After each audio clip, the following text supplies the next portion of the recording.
राधे राधे प्यारे विद्यार्थियों, अपना चैप्टर सरफेस केमिस्ट्री चल रहा था और सरफेस केमिस्ट्री में अपन ने कैटलिस्ट पढ़ लिए थे, कैटालिसिस पढ़ लिया था, उनके टाइप्स पढ़ लिए थे, उत्प्रेरक, उत्प्रेरण और उनके प्रकार। और आज अपन एक important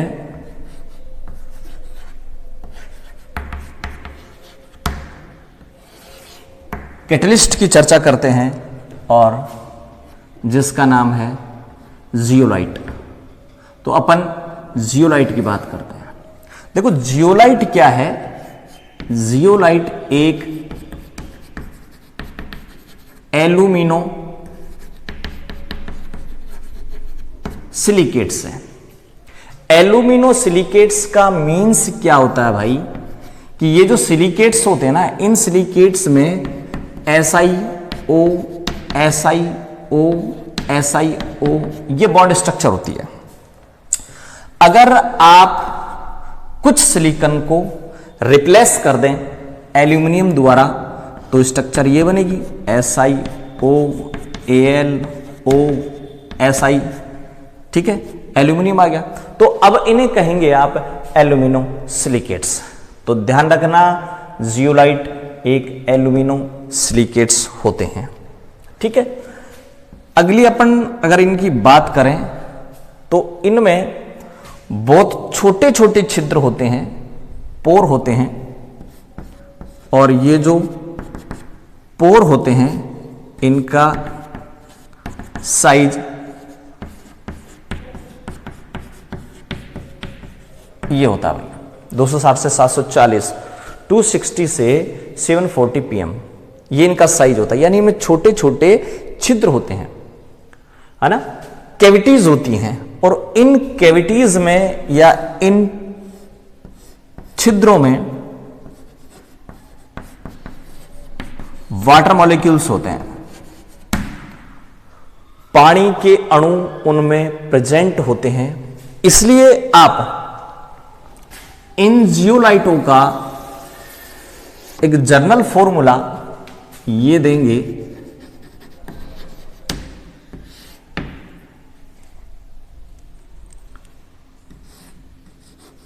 M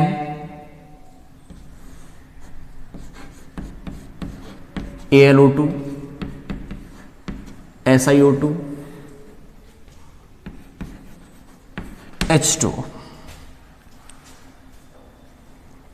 M X/N AlO2 X SiO2y और ZH2O। ये इनका फॉर्मूला है। अब इस फॉर्मूले में आप ये देखिए कि ये जो N है, ये N चार्ज है ऑन कैटायन, और ये Z वाटर मॉलिक्यूल्स हैं। ठीक है भाई, तो ये इनका जर्नल फॉर्मूला। इसमें देखिए आप एल्यूमिनियम भी है, सिलिकॉन भी है, इसलिए तो आप इन एल्यूमिनो सिलिकेट्स बोलते हैं। और जो कैविटीज होती हैं, छिद्र होते हैं, उन छिद्रों में पानी के अणु होते हैं, ZH2O। ठीक है, अब एक बड़ी इंपॉर्टेंट बात यह है कि जब आप इस जियोलाइट को काम में लेंगे, ठीक है, तो आपको क्या करना पड़ेगा? इस प्रकार से यहां पर आपको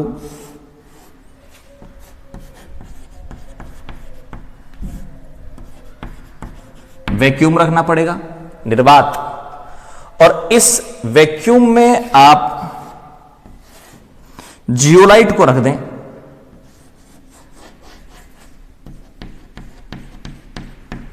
और इस जियोलाइट को आप यहां पर गर्म करें, जियोलाइट को गर्म करें। इस जियोलाइट को गर्म करने से इसमें जो पानी है वो बाहर निकल जाएगा भाई, वाटर मॉलिक्यूल्स बाहर निकल जाएंगे, और वाटर मॉलिक्यूल्स बाहर निकलने से अब इसकी जो स्ट्रक्चर है वो पोरस हो जाती है। छिद्रित हो जाती है, छोटे छोटे उसमें छिद्र पहले से ही होते हैं, लेकिन उनमें से वाटर मॉलिक्यूल प्रेजेंट होता है, पानी के अणु उपस्थित होते हैं। लेकिन अब जब इसको आप निर्वात में या वैक्यूम में गर्म करते हैं तो इसका सारा पानी बाहर निकल जाता है और ये पोरस स्ट्रक्चर इसकी हो जाती है। ठीक है, तो यहां देखिए आपने क्या पढ़ लिया भाई कि एल्यूमिनियम सिलिकेट्स होते हैं और कुछ सिलिकॉन को एल्यूमिनियम द्वारा हटा दो तो जियोलाइट बन जाएगा। और जियोलाइट में छोटे छोटे छिद्र होते हैं और इनका जो साइज है वो ये होता है। देखिए एक चीज ध्यान रखें, छोटे छोटे छिद्र होते हैं, इसलिए मैं इसको ये बोलूंगा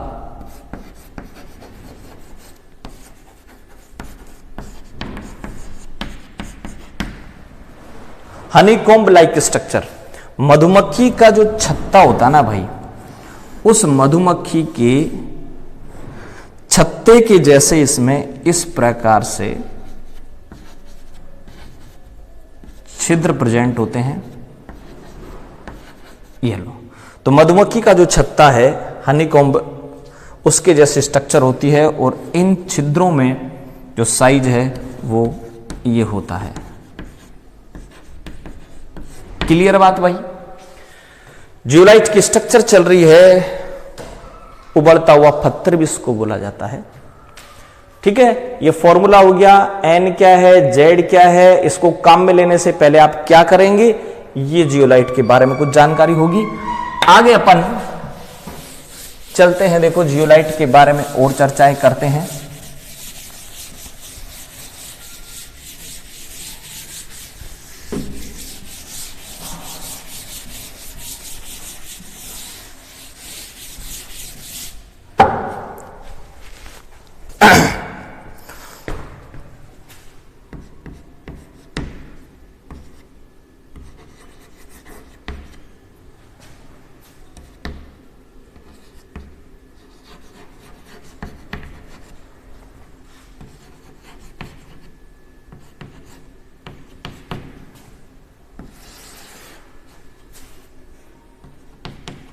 देखो शेप सेलेक्टिव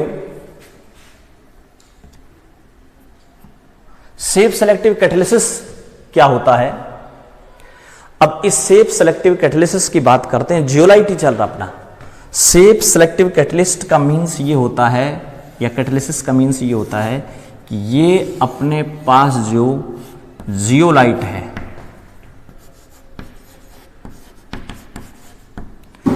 इस जियोलाइट के अंदर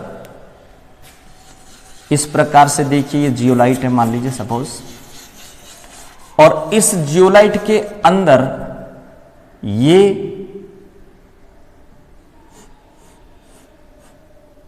एक छिद्र है, इसमें पोर है और उस पोर का साइज ये है। ठीक है, ये साइज है मान लीजिए, समझाने के बेस पर। बाकी और 3D स्ट्रक्चर इसके आगे दी गई है, मैंने वीडियो के एंड में 3D स्ट्रक्चर दे दी गई है। ये मान लीजिए इसके अंदर का छिद्र है। ठीक है, अब ये तो हो गया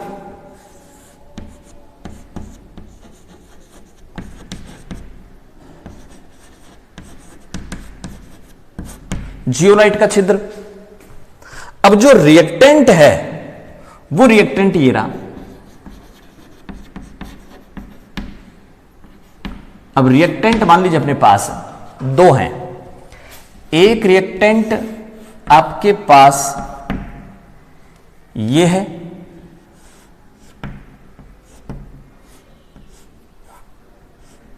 ये रिएक्टेंट एक तो, ठीक है, और दूसरा रिएक्टेंट सपोज ये है। दो रिएक्टेंट आपके पास हैं, दो आपके पास सब्सटेंस है जिनकी आप रिएक्शन करवाना चाहते हैं जियोलाइट काम में लेकर के। ठीक है, तो आप एक चीज बड़े गौर से ये देखें कि जो जियोलाइट का छिद्र और रिएक्टेंट का साइज कौन मैच कर रहे हैं, कौन यहां पर रिएक्शन कर सकता है, इस जियोलाइट कैटलिस्ट में कौन नहीं कर सकता। तो आप ध्यान से देखेंगे तो इस पोर में या इस छिद्र में केवल रिएक्टेंट ए ए आ सकता है, बी यहां पर नहीं आ सकता। बी का जो साइज है वो इतना ज्यादा है, इतना लार्ज है कि वो बी इसमें नहीं आ सकता, बी नहीं आ सकता। ध्यान से देख लो, ए का साइज आ सकता है ना, बी बड़ा है, नहीं आ सकता ना। तो यानी इस जियोलाइट में जो रिएक्शन है वो केवल ए की हो सकती है, बी की नहीं हो सकती। तो ऐसी रिएक्शन है जो जियोलाइट के छिद्र पर और रिएक्टेंट के साइज पर डिपेंड करें, ऐसी रिएक्शनों को आप बोलेंगे सेफ सेलेक्टिव कैटालिसिस, और इसको आप बोलेंगे सेफ सेलेक्टिव कैटालिस्ट। ठीक है, तो ये आपके पास जो जियोलाइट है उस जियोलाइट को आप सेफ सेलेक्टिव कैटालिस्ट बोलेंगे। आकार वर्णात्मक उत्प्रेरक या आकार वर्णात्मक उत्प्रेरण। ठीक है भाई, तो ये आकार वर्णात्मक उत्प्रेरक या सेफ सेलेक्टिव कैटालिसिस या कैटालिस्ट है ये। ठीक है, आकार पे डिपेंड करेगा, ध्यान रखना, आकार सेम होगा तो आ जाएगा। इसीलिए मैं इसको, इस जियोलाइट को मॉलिक्यूलर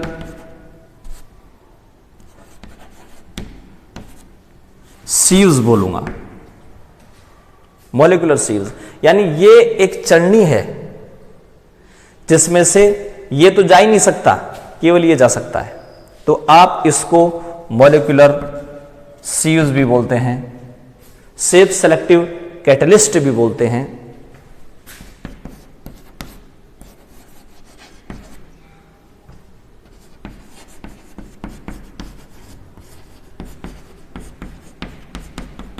तो सेफ सेलेक्टिव कैटलिस्ट बोल दो, मॉलिक्यूलर सीव्स बोल दो, उबलता हुआ पत्थर बोल दें जियोलाइट को। तो यहां मैंने आपको यह बता दिया कि कौन से रिएक्टेंट इस जियोलाइट पर रिएक्शन करेंगे।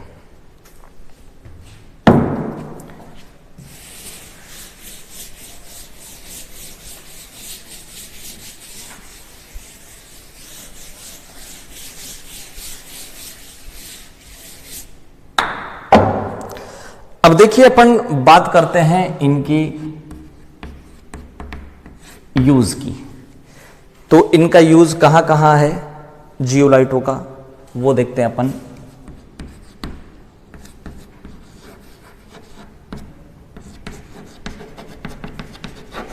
पेट्रोकेमिकल इंडस्ट्रीज में देखो, पेट्रोकेमिकल जो इंडस्ट्रीज है वहां बड़ा इंपॉर्टेंट रोल है इन्हीं जियोलाइटों का। मैं कुछ एग्जांपल देता हूं। देखिए, अगर मान लीजिए आपके पास एल्कोहल है, तो इस एल्कोहल में आप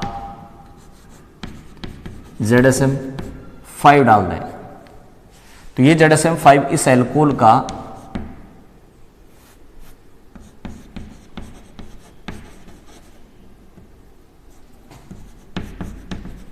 डिहाइड्रेशन कर देगा, यानी इस एल्कोहल का पानी बाहर निकाल देगा, और डिहाइड्रेशन करने के बाद यहां गैसोलीन या पेट्रोल बनता है।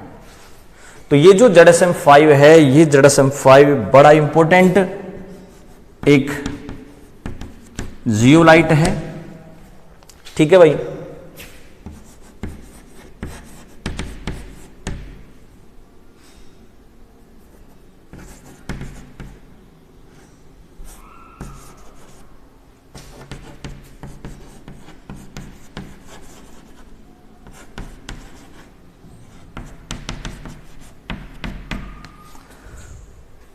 Zeolites sieves of molecular porosity 5। तो ये जो ZSM5 है भाई, ये ZSM5 एल्कोहल को गैसोलीन में कन्वर्ट करने का काम करता है। और देखिए, एक आपके पास है सोडियम जियोलाइट है। ये सोडियम जियोलाइट क्या करता है, वाटर को सॉफ्ट करता है।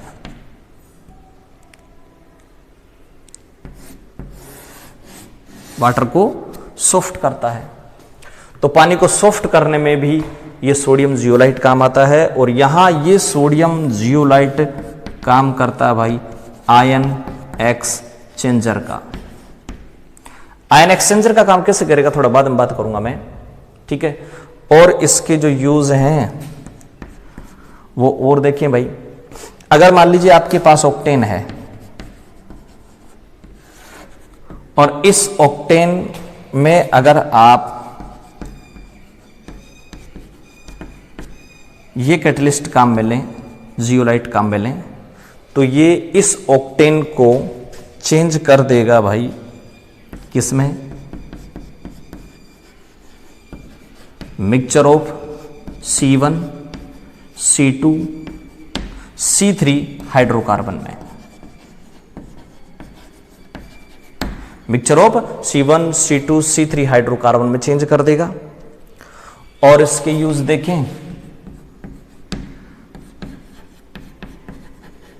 हेक्सेन है आपके पास, इसी हेक्सेन में आप जियोलाइट डाल दें तो ये इसको कन्वर्ट कर देगा 2-मेथिल पेंटेन में और 3-मेथिल पेंटेन में, ठीक है। तो ये क्या कर रहे हैं देखो, हाइड्रोकार्बनों का मिक्सचर बना रहे हैं। और ये बड़ा इंपॉर्टेंट है पेट्रोकेमिकल इंडस्ट्रीज में ये चीजें।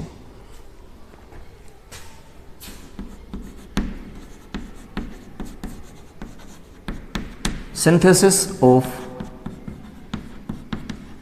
मोटर फ्यूल,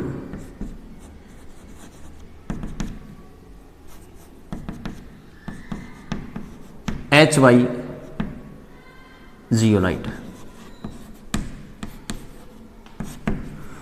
तो देखिए ये बहुत सारे इनके यूज हैं पेट्रोकेमिकल। इसके अलावा जो फार्मास्यूटिकल इंडस्ट्रीज है ना भाई, उस फार्मास्यूटिकल इंडस्ट्रीज में भी बहुत ज्यादा इंपॉर्टेंट है इनका। तो पेट्रोकेमिकल इंडस्ट्रीज, ठीक है, एल्कोहल को गैसोलीन में कन्वर्ट करने का काम हो, ZSM-5 काम आता है। ऑक्टेन को चाहे C1 C2 C3 हाइड्रोकार्बन में कन्वर्ट करने का काम हो, चेंज करने का काम हो। तो देखो कुल मिला के बात है, हेक्सेन को 2-मेथिल पेंटेन में 3-मेथिल पेंटेन में कन्वर्ट कर देगा। और जो मोटर फ्यूल बनाना हो तो HY जियोलाइट काम आता है। और ऑक्टेन को इनमें चेंज करना हो जियोलाइट काम आते हैं। अब यहां पर एक मैं आपसे इस बात की चर्चा करना चाह रहा था कि ये जो आयन एक्सचेंजर के रूप में कैसे काम करते हैं वाटर सॉफ्टनिंग में, या जब पानी को मृदु करते हैं तब कैसे काम करता है जियोलाइट।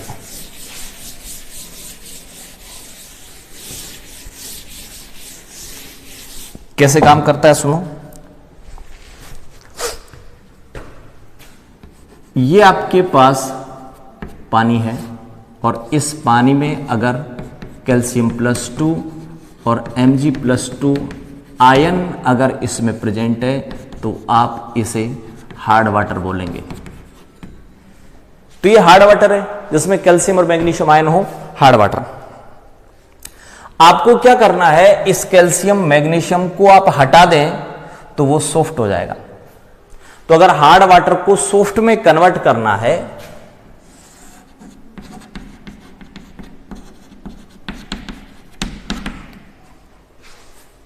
हार्ड वाटर साबुन के साथ झाग नहीं देता, सॉफ्ट वाटर झाग दे देता है। ये डिफरेंस है इन दोनों में। तो हार्ड वाटर में क्या होगा भाई, Ca+2 Mg+2 आयन प्रेजेंट होंगे, जबकि यहां पर एब्सेंट होंगे सॉफ्ट वाटर में। और इसके लिए आप यहां पर काम में लेंगे सोडियम जियोलाइट। अब ये सोडियम जियोलाइट कैसे काम करता है उसकी बात सुने आप। ये आपके पास सोडियम जियोलाइट है,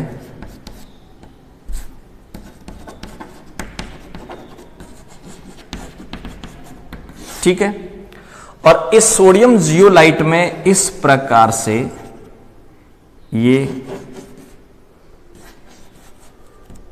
छिद्र होते हैं, पोर होते हैं, और यहां आपके पास ये कैल्शियम +2 Mg+2 आयन प्रेजेंट है, और आप इसको बोलेंगे हार्ड वाटर।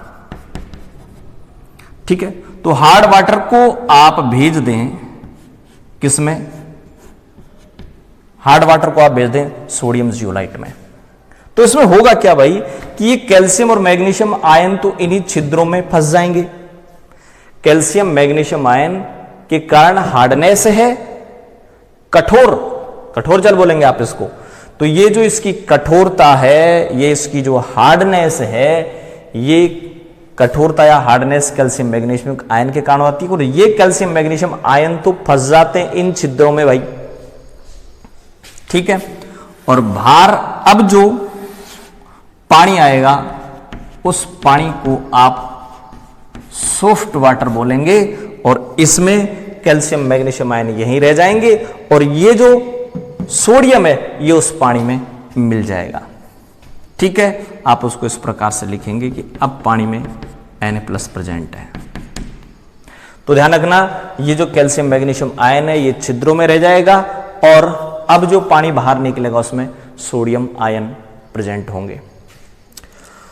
अब ये प्रोसेस लगातार आप करते जाएंगे तो ये हार्ड वाटर कन्वर्ट हो जाएगा सॉफ्ट वाटर में, मृदु जल में चेंज हो जाएगा, कठोर जल मृदु जल में चेंज हो जाएगा, हार्ड वाटर सॉफ्ट में चेंज हो जाएगा, और ये जियोलाइट में सोडियम आ जाएंगे।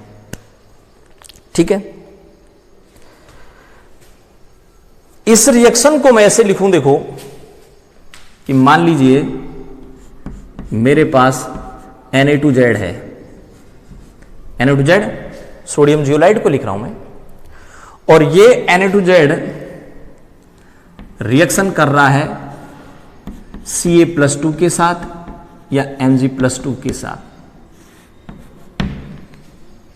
ठीक है, यानी इस सोडियम जियोलाइट में से आपने हार्ड वाटर भेजा तो होगा क्या भाई, ये सोडियम तो हट जाएगा, इसकी जगह कैल्शियम आ जाएगा। क्या बन जाएगा, CaZ बन जाएगा, और यह सोडियम बाहर निकल जाएगा,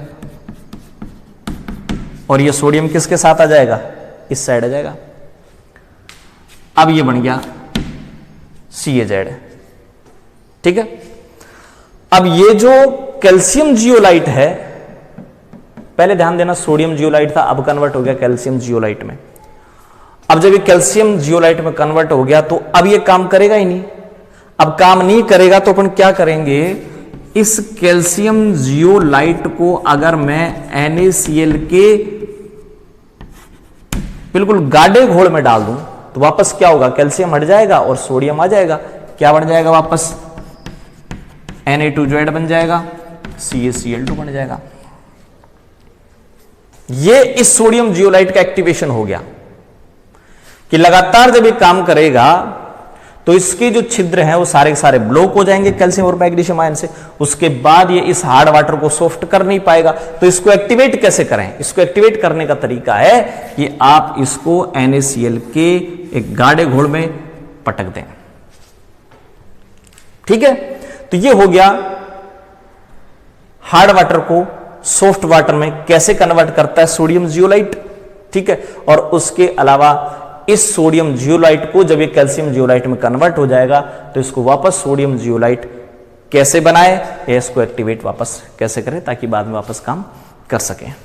ठीक है भाई, तो ये अपना टॉपिक था जियोलाइट। और इसके अलावा